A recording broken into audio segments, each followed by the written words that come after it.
अस्सलाम वालेकुम। आज हमारा अमेज़न एफबीए होलसेल का पहला लेक्चर है। तो आज की क्लास में हम बिल्कुल बेसिक से ही स्टार्ट करेंगे, क्योंकि इसमें ज़्यादातर लोग ऐसे होंगे जिन लोगों ने अमेज़न पे रिसर्च किया होगा, लेकिन कुछ लोग ऐसे होंगे जिन लोगों को अमेज़न के बारे में कुछ आइडिया नहीं होगा, इसलिए हम बिल्कुल बेसिक से ही स्टार्ट करेंगे। अच्छा, आज की लेक्चर का जो हमारा मेन टॉपिक्स होगा, वो अमेज़न के बारे में कि अमेज़न क्या है, इसके डिफरेंस मॉडल क्या है, इसकी डिफरेंट मार्केट के बारे में स्टडी करेंगे। इसके बाद अमेज़न पे कितने तरह के अकाउंट बनते हैं। उसके बाद हम आखिर में जो हमारा लास्ट टॉपिक होगा वो टैक्स के बारे में होगा। अच्छा, तो सबसे पहले आते हैं कि व्हाट इज़ अमेज़न? अमेज़न क्या है? Amazon is the world's largest online market in which you sell anything from anywhere. मतलब ये कि अमेज़न दुनिया का सबसे बड़ा ऑनलाइन मार्केट है, जिसमें आप चीज़ें कहीं से कहीं पे बैठकर कहीं भी बेच सकते हो। मतलब आप पाकिस्तान में बैठकर America, Europe, Canada, Australia, UAE, Saudi में अपनी चीज़ें बेच सकते हो। एक्चुअली अमेज़न ना एज़ अ प्लेटफ़ॉर्म के तौर पे काम करता है। ये सेलर और बायर को आपस में कनेक्ट करता है। अच्छा, इसके बाद हम आते हैं private label, wholesale, online arbitrage, drop shipping के बारे में कि ये क्या है। सबसे पहले हम बात करते हैं प्राइवेट लेबल और होलसेल के बारे में। देखो, मैं एक एग्ज़ाम्पल से आपको लोगों को समझाता हूँ। जब आप किसी शॉपिंग मॉल में जाते हो, तो 2 तरह की शॉप्स आपको नज़र आती है। पहली तो वो शॉप्स नज़र आती है जो सिर्फ़ अपनी बनाई हुई चीज़ें बेचते हैं। इसको हम क्या बोलते हैं? प्राइवेट लेबल बोलते हैं। जैसे निशात हो गया, निशात अपनी बनाए हुए कपड़े बेचता है। इस तरह गुल अहमद हो गया, गुल अहमद अपनी बनाए हुए कपड़े बेचता है। कभी आपने ये नहीं देखा होगा कि गुल अहमद निशात के कपड़े बेचता है या निशात गुल अहमद के कपड़े बेचता हो। प्राइवेट लेबल का काम यही होता है कि अपना चीज़ खुद बनाकर खुद बेचना। पर उन्हीं शॉपिंग मॉल में आपने परफ्यूम की या मोबाइल शॉप देखी होगी।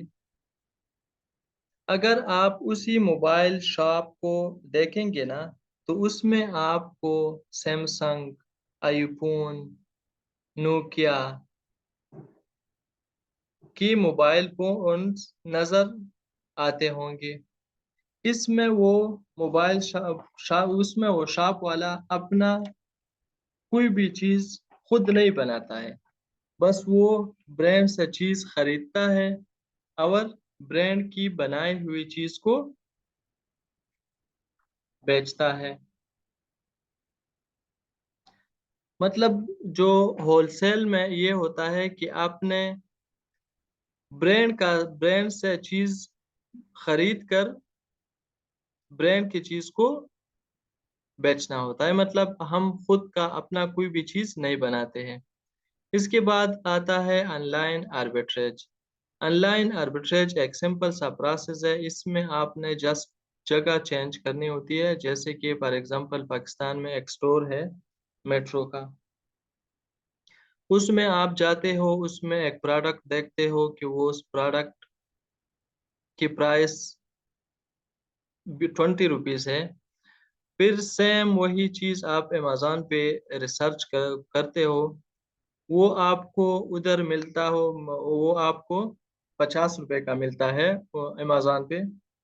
तो आप सिंपल जाते हो, उसी मेट्रो स्टोर से चीज़ 10 रुपए, 20 रुपए का खरीद के अमेज़न पे लिस्टिंग में मी टू कर देते हो। मी टू कैसे करना होता है ये मैं आगे आप लोगों को प्रैक्टिकली समझा दूँगा। बस सिर्फ़ आज की क्लास में आप लोगों को आइडिया होना चाहिए थोड़ा बहुत। तीसरा चौथा जो हमारा प्रोसेस है उसको ड्रॉप शिपिंग बोलते हैं। ड्रॉप शिपिंग ये होता है कि हम पहले से लिस्टिंग कर देते हैं किसी प्रोडक्ट की। जब हमको कस्टमर का ऑर्डर आ जाता है तो हम उसी प्रोडक्ट को किसी भी स्टोर से या किसी भी ऑनलाइन वेबसाइट से खरीद कर उस कस्टमर को पहुंचा देते हैं। लेकिन ये जो प्रोसेस है ड्रॉप शिपिंग वाला, इसमें ये होता है कि रिस्क बहुत ज़्यादा होता है। क्योंकि जब आप फॉर एग्जांपल आप एक चीज़ खरीद लेते हो वॉलमार्ट से, जब वो प्रोडक्ट कस्टमर के पास पहुंच जाता है तो उस पर अमेज़न की बजाय वॉलमार्ट की ट्रेडमार्क, कवर पैकिंग सब कुछ लगा होता है। तो वो अमेज़न को कंप्लेन कर देता है कि मैंने ऑर्डर अमेज़न पे किया था और मुझे चीज़ मिल गया वॉलमार्ट का। तो फिर अमेज़न वाले आपका अकाउंट डीएक्टिवेट कर देते हैं। अच्छा, क्योंकि हमारा जो मेन टॉपिक है वो है अमेज़न एफबीए होलसेल, तो इसलिए हम इसको थोड़ा डिटेल से समझा देंगे। अच्छा, होलसेल का मैं एक और एग्जांपल देता हूँ। फॉर एग्जांपल देखिए, सिंपल सी बात है, अगर आप एक इन्वेस्टर है और आपको बोला जाए कि एक कारोबार है जो 5 से 10 लाख रुपए की 5 से 10 लाख रुपए में स्टार्ट होता है और एक कारोबार है जो 15 से 20 लाख रुपए में स्टार्ट होता है। तो हमारी साइकी यही है कि शुरू में जितना कम पैसों से स्टार्ट हो वहां से स्टार्ट करें। पहली बात तो ये हुई कि इसमें प्राइवेट लेवल की निस्बत कम इन्वेस्टमेंट में स्टार्ट हो जाता है। दूसरी बात ये आ जाती है कि प्राइवेट लेवल ज्यादा हाई बजट इंसेंटिव है। कैसे? फॉर एग्जांपल, अगर कोई मुझे फ्री में जमीन दे और उस पर मुझे शॉप बना कर दे और उस शॉप का नाम, फॉर एग्जांपल मैं उस शॉप का नाम रख दूं अली क्लॉथिंग या कोई भी, मतलब अपना नाम रख लेता हूँ, तो आप खुद सोचिए डे वन से कपड़े लेने कौन आएगा? किसी को क्या पता कि अली क्लॉथिंग क्या है? मुझे शायद इंस्टाग्राम पर ऐड चलाना पड़े, एफबी फेसबुक पर ऐड चलाना पड़े, यूट्यूब पर ऐड चलाना पड़े, नियर बाय एरिया में ब्राउजर लगा वगैरह लगा लूं, तो उसके बाद शायद मुझे थोड़ी बहुत सेल आना शुरू हो जाएगा। लेकिन जरूरी नहीं है कि इसके बाद भी हमारा जो प्रोडक्ट है वो सक्सेस हो जाएगा। लेकिन अगर उसी जगह में अपना एक जनरल स्टोर बना लेता हूँ और उसमें डिफरेंट ब्रांड्स के, फॉर एग्जांपल पेप्सी हो गया, कोक हो गया, ओलपर हो गया, नेस्ले हो गया, टपाल के पत्ते हो गए, रख देता हूँ, तो डे वन से मुझे सेल आना शुरू हो जाएगा। क्योंकि लोगों को मेरे शॉप के नाम से कोई लेना देना नहीं। मेरा शॉप का नाम कुछ भी हो, लोगों को जो चीज मिल रहा चाहिए होता है वो उसको मिल जाता है। तो उसी वजह से अमेज़न का होल सेल का रेशो बहुत ज्यादा है। अच्छा, दूसरी बात ये कि देखो, आप में से जो लोग एज अ वीए काम कर रहे हैं ना, तो अगर हम देखें ना तो दुनिया में जो वो लोग ज्यादा है जो कम पैसों से अपना बिजनेस को स्टार्ट करना चाह रहे हैं। तो इसी वजह से होलसेल कम पैसों से स्टार्ट हो जाता है। जब आप होलसेल सीख लेते हो ना तो आपको क्लाइंट आसानी से मिल जाता है। अच्छा, इसके बाद हम आते हैं अपना नेक्स्ट जो मॉडल है अमेज़न एफबीए एंड एफबीएम। अच्छा, सबसे पहले तो आप इन दोनों आप एफबीए करो या एफबीएम करो। अमेज़न पर आप दो तरह की काम कर सकते हो, या तो आप एफबीए कर सकते हो या एफबीएम कर सकते हो।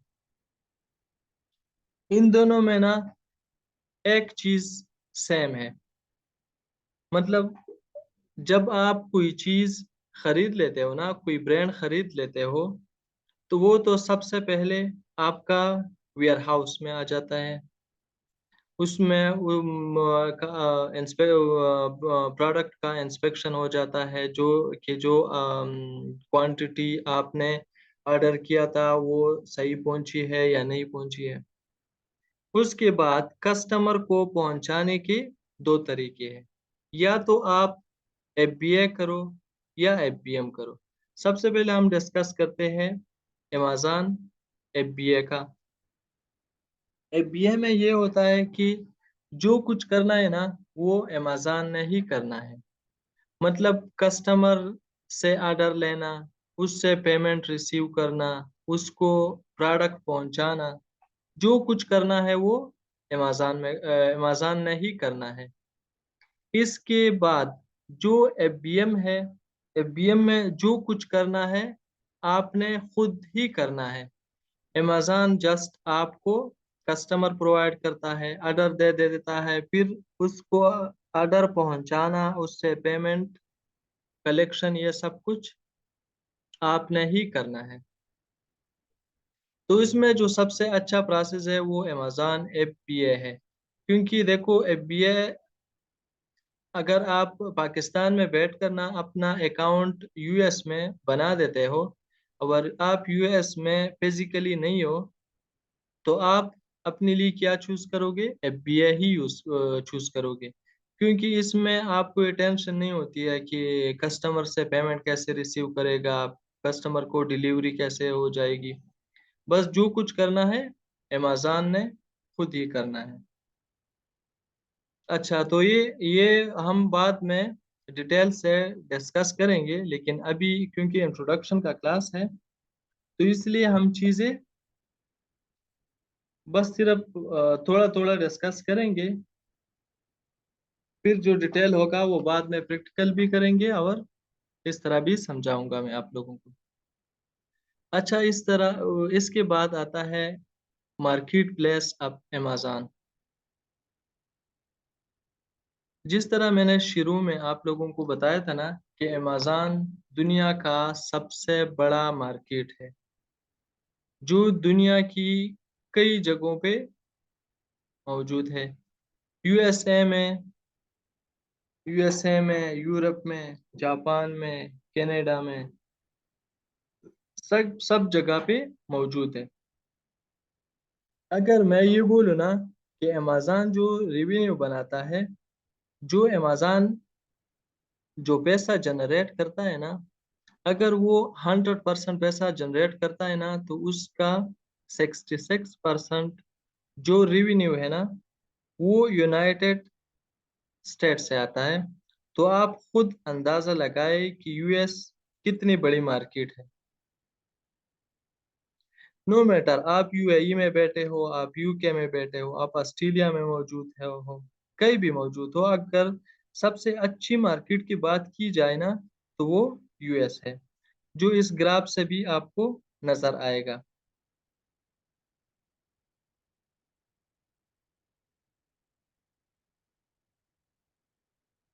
क्योंकि यूएस में न तो सेलर की कमी होती है और ना बायर की।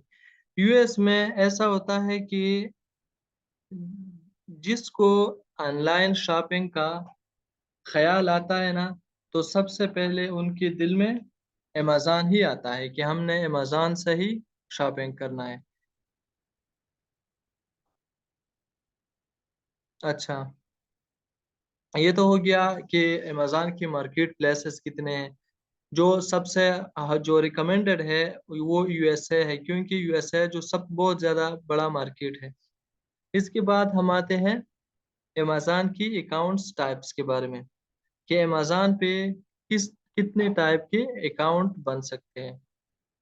देखो अमेज़न पे दो तरह के अकाउंट्स बनते हैं, इंडिविजुअल अकाउंट और बिजनेस अकाउंट।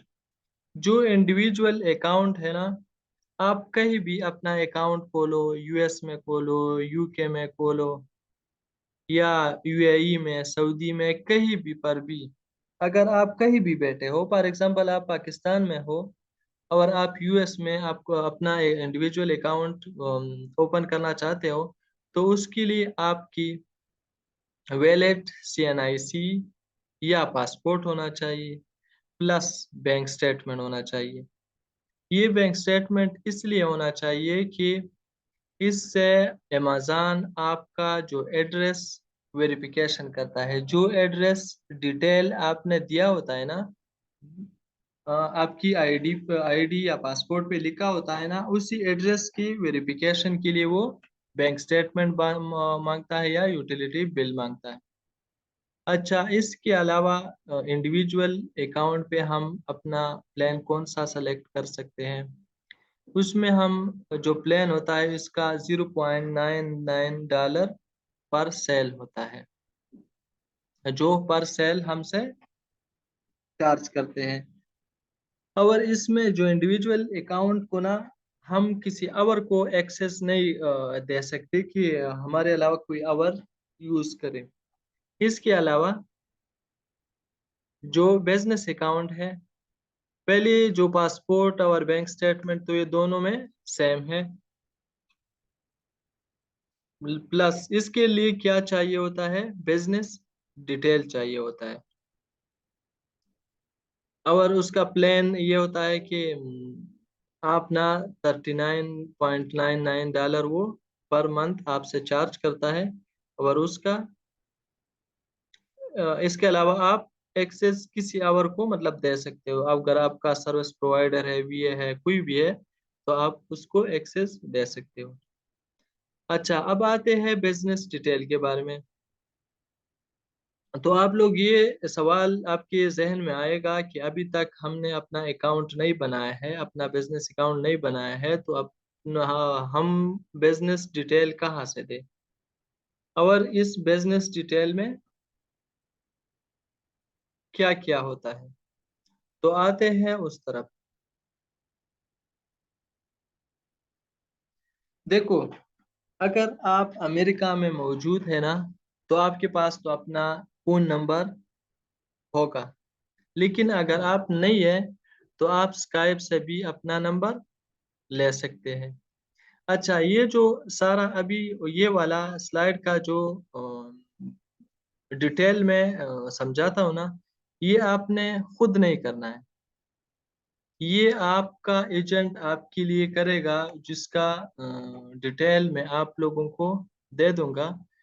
अगर आपका कोई अपना जानने वाला है तो भी अच्छा है, लेकिन ये आपने खुद नहीं करना है, क्योंकि इसमें छोटी सी मिस्टेक भी आ जाए ना, तो आपका अकाउंट महीने 2 महीने के लिए डिले हो जाता है। इसलिए ये जो सारा काम है ना एलएलसी रजिस्ट्रेशन का, ये आपने खुद नहीं करना है, ये एजेंट आपके लिए करेगा। उसके बाद आपके लिए आपका एजेंट आपके बिहाफ पे एड्रेस खरीदेगा, जिस पर आपकी कंपनी बनेगी। उसके बाद जब कंपनी बन जाती है, तो उसका आपको एक लेटर दिया जाता है, कंपनी परमिशन लेटर। उसके बाद आपको वो EIN नंबर मिल जाता है, एम्प्लॉयर आइडेंटिटी नंबर मिल जाता है। उसके बाद वो आपके लिए कंपनी वेबसाइट बनाता है। उसके बाद वो बैंक अकाउंट बनाता है, और आखिर में जब ये सब कुछ डिटेल बन जाए ना, तो आपने जो आपका एलएलसी का नाम होगा ना, उसी डिटेल के नाम से अपना Amazon business account sign up करना है। अच्छा। अच्छा, कुछ लोग सवाल करेंगे कि हमको एलएलसी की जरूरत क्यों है? देखो, दुनिया की कहीं भी आप कोई भी बिजनेस स्टार्ट करो ना, चाहे आप यूएई में करो, चाहे आप यूके में करो, चाहे आप यूएसए में करो, ऑस्ट्रेलिया में करो, आपको अपना बिजनेस रजिस्टर करवाना लाजिमी है। दूसरी बात ये कि हम कर रहे हैं होल सेल एफबीए। इसमें हम होलसेल में ये होता है कि आपने ब्रांड से चीज़ खरीद कर बेचना होता है। तो जब आपकी एलएलसी नहीं नहीं होती है और आप किसी भी ब्रांड से कॉन्टैक्ट कर देते हो, ईमेल कर देते हो कि सर मैं फलाना बंदा बात कर रहा हूँ और मुझे आपका ब्रांड मैं रीसेल करना चाहता हूँ और आप मुझे अप्रूवल दे दें। तो सबसे पहली बात तो ये कि जो बड़े ब्रांड है, ये इंडिविजुअल से लेन-देन नहीं करती है। ये कंपनी टू कंपनी से इन लोगों का डील होता है। पहली बात तो ये, इसीलिए हमको एलएलसी बनाना लाज़िमी है कि कंपनी हमें ब्रांड अप्रूवल दे दे। दूसरा वो हमको रिप्लाई भी जल्दी कर देता है। अच्छा, इसके बाद आते हैं हमारा जो और एक टॉपिक है टैक्स के बारे में, सेल टैक्स के बारे में। देखो, मैं अमेरिका का यूएस का मार्केट क्यों ज़्यादा रिकमेंड कर रहा हूँ। यूएस की सबसे अच्छी बात ये है बाकी कंट्रीज़ के अलावा कि देखो आप दुनिया की कहीं भी बिज़नेस करो ना, आपने टैक्स पे करना है। अब आते हैं कि सेल टैक्स क्या है? Sale tax is a tax paid to a governing body for the sale of certain goods and services. मतलब सेल टैक्स वो होता है जो आपने किसी चीज़ों या सर्विस पे गवर्नमेंट बॉडी को पे करना होता है। तो अमेरिका की ख़ास बात ये है ना, अमेरिका में देखो कुछ बातों में ना उसका गवर्नमेंट पाकिस्तान जैसा है। जिस तरह आप लोगों ने देखा होगा पाकिस्तान में भी 2 तरह की गवर्नमेंट्स होते हैं। एक होता है फेडरल गवर्नमेंट, दूसरा होता है प्रोविंशियल गवर्नमेंट। अमेरिका में भी सेम इसी तरह ही है। एक है फेडरल गवर्नमेंट जो प्रेसिडेंट के अंडर आता है, दूसरा होता है उनके प्रोविंशियल गवर्नमेंट जिसको स्टेट बोलते हैं। तो अमेरिका की कुछ स्टेट ऐसे हैं जो टैक्स फ्री है। For example Florida, Texas, Nevada, Washington, न्यूमांग, अलास्का, न्यू हैम्पशायर। ये ऐसी स्टेट है ना, ये कहते हैं कि अगर आप हमारी स्टेट में अपनी एलएलसी बनाते हो ना, तो आपको ना परचेस पे टैक्स देना पड़ेगा और ना सेल पर देना पड़ेगा। तो अच्छा, इसीलिए अमेरिका का मार्केट इसी लिहाज से भी एक तो ये है कि उसमें परचेजिंग या बायर की कमी नहीं है। दूसरी बात ये कि उसमें टैक्स नहीं है। अच्छा, कुछ लोग सवाल करते हैं कि फॉर एग्जांपल अब हम अगर फ्लोरिडा में अपना एलएलसी क्रिएट करते हैं, तो क्या हम अगर किसी और स्टेट में जाते हैं तो उसमें हमें टैक्स देना पड़ेगा या नहीं देना पड़ेगा? अगर आप फ्लोरिडा में अपना कंपनी बना देते हो ना, तो उस स्टेट का जो टैक्स डिपार्टमेंट है, वो आपको एक्स टैक्स सर्टिफिकेट दे देता है। जब आप यूएस की किसी भी स्टेट में परचेजिंग या सेल कर देते हो ना, और वो आपसे टैक्स माँगता है, तो आप उसको वही सर्टिफिकेट दे देते हो कि हमारे पास हमने हमारी जो कंपनी है वो फ्लोरिडा बेस्ड है, जो टैक्स फ्री में आता है, तो इसलिए हम तो वो फिर आपसे टैक्स चार्ज नहीं करेगा। अच्छा, आज का क्लास में हमारा बस इतना ही था। हम अपना नेक्स्ट क्लास में फिर आगे पढ़ेंगे। Thank you. अल्लाह हाफ़िज़।